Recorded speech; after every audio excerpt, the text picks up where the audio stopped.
Saudi अरब में शराब store खोलने की तैयारी। सऊदी अरब के दारुल हुकूमत रियाद में मुल्क के पहले अल्कोहल स्टोर के इफ्तिताह की तैयारी की जा रही। गैर मुल्की मीडिया रिपोर्ट के मुताबिक सऊदी हुकूमत ने ये इक़दाम खसूसी तौर पर गैर मुस्लिम सफारतकारों के लिए उठाया। खबर एजेंसी के मुताबिक इस स्टोर तक रसाई हासिल करने के लिए सार्फिन को मोबाइल ऐप के जरिए अंदराज करना होगा। बादशाह वज़ारत खारजा से क्लियरेंस कोड हासिल करने के बाद अपनी खरीदारियों के हवाले से माहाना कोटा बताना होगा। कहा जा रहा ये इकदाम सऊदी वली अहद मोहम्मद बिन सलमान की क़यादत में मुमलिकत को तरक्की याफ्ता और जदीद बनाने के सिलसिले में उठाया गया।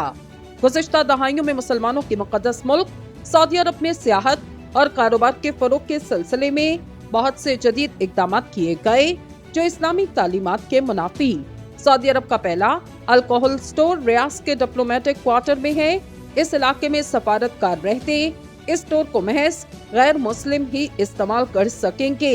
अभी ये वाज़ेह नहीं आया दीगर गैर मुस्लिम तारिकीन वतन की भी इस स्टोर तक रसाई मुमकिन हो सकेगी या नहीं, क्योंकि सऊदी अरब में लाखों तारिकीन वतन मुकीम, लेकिन इनमें से ज्यादातर एशिया और मिस्र से ताल्लुक रखते और मुसलमान।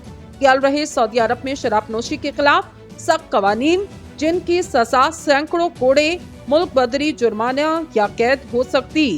सऊदी अरब में शराब सिर्फ सफारती डाक के जरिए या ब्लैक मार्केट में दस्तयाब।